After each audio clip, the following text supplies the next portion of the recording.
บายดีเด้อพ่อแม่พี่น้องคนลาวทุกท่านค่อยแม่นคนลาวอยู่อเมริกา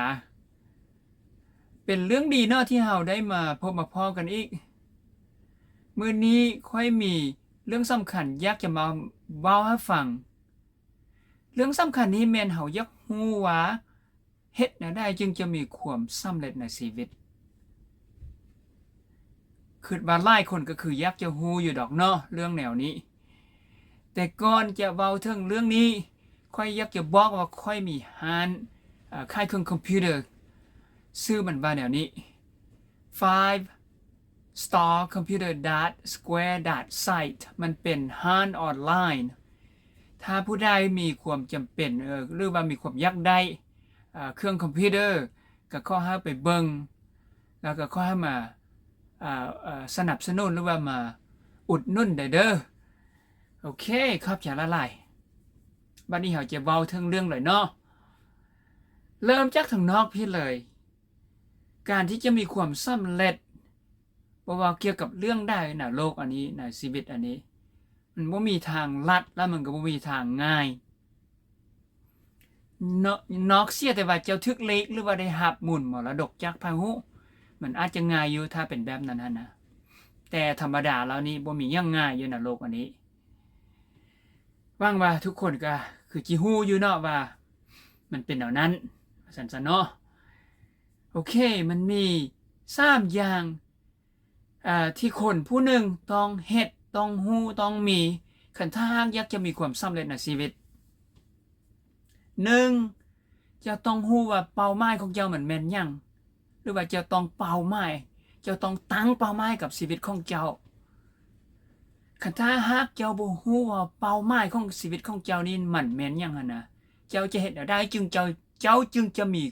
เจ้าจึงจะฮู้ว่าเป้าหมายของเจ้ามันแม่นหยังเจ้าจะฮู้ได้ว่าเป้าหมายของเจ้ามันแม่นหยังด้วยการถามตัวเองเช่นว่า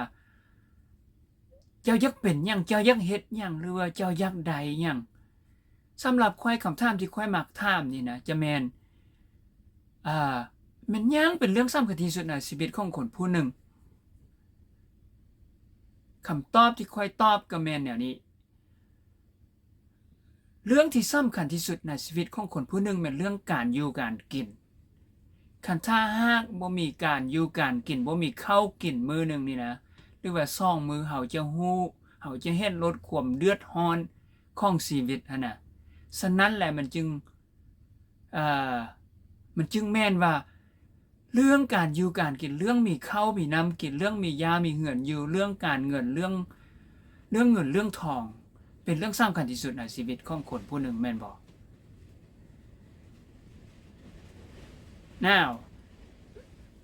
หลังจากเฮาฮู้แล้วว่าเป้าหมายของเฮานี่แม่นหยังหรือว่าของเจ้าแม่นหยังเจ้าจะต้องขั้นที่2เจ้าต้องไปซอกหาขั้นตอนที่จะนำพาให้เจ้าไปถึงเป้าหมายตัวนั้นขั้นตอนนี้นะ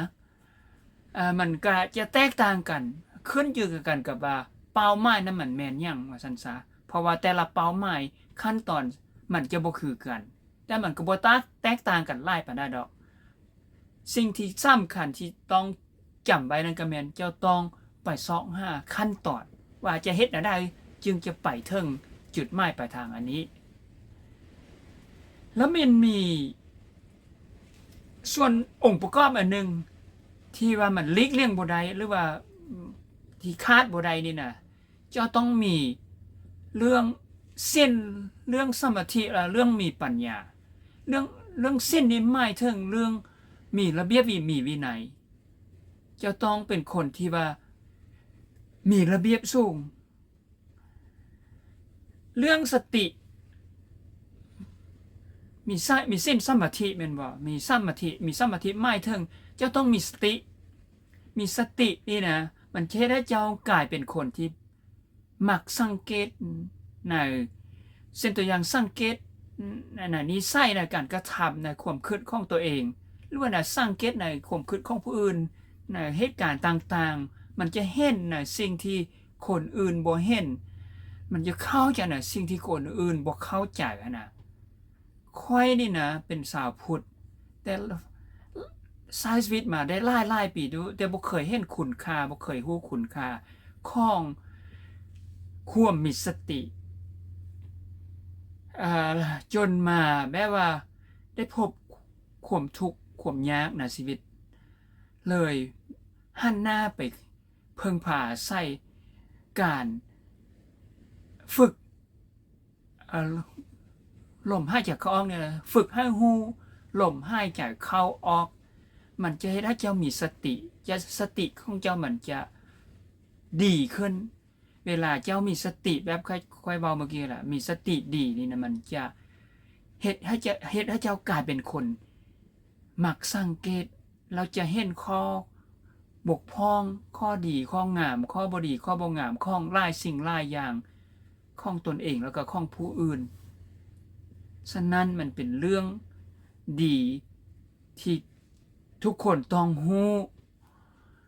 ถ้าเราเรื่องเว้าถึงเรื่องปัญญาหมายถึงว่าคันเจ้ามีสตินี่นะเจ้าจะ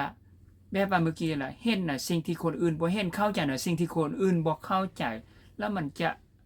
ความเข้าใจน่ะมันจะเกิดขึ้นย้อนการสังเกต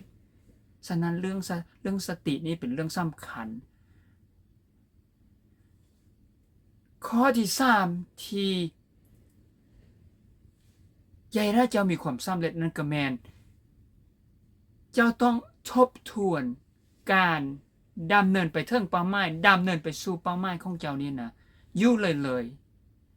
หมายความว่าจะต้องเอามาทบทวนอย่างน้อยทิศนึงเทื่อนึงบ่3เทื่อต่อเดือนบ่หรือว่าทุกมื้อบ่แต่เจ้าจะเฮ็ดแนวใดก็ได้แต่ว่าเจ้าต้องทบทวนความก้าวหน้าของการเดินทางของเจ้าสู่จุดหมายปลายทางของเจ้านี่นะว่ามันมีข้อผิดพลาดอยู่บ่ได้มันควรเปลี่ยนแปลงอยู่บ่ได้แนวนี้นี่นะค่อยแก้มทันทีโลดว่าคันถ้าหากเจ้าเฮ็ดแนวนี้นี่นะบ่ไหวก็ช้าบ่ช้าก็ไหวเจ้าจะได้รับความสำเร็จในชีวิตค่อยมีวิดีโอตัวนี้ขอให้ไปเบิ่งอยู่ในวิดีโอตัวนี้นี่นะค่อยอธิบายเกี่ยวกับแบบว่าเกี่ยวกับความบกพร่องความค่าตกบกพร่องของระบบความคิดของวิธีสอนของสังคมลาวของคนลาวมาฮอดนี้ก็ขอจบแต่เท่านี้ซะก่อนเนาะเพราะว่าบ่อยังมันยาวหลายเพราะว่าคนบ่มักเฮ็ดวิดีโอยาวนี่นะเนาะโอเคเราเจอกันมาเนาะโอเคบ๊ายบายเด้อ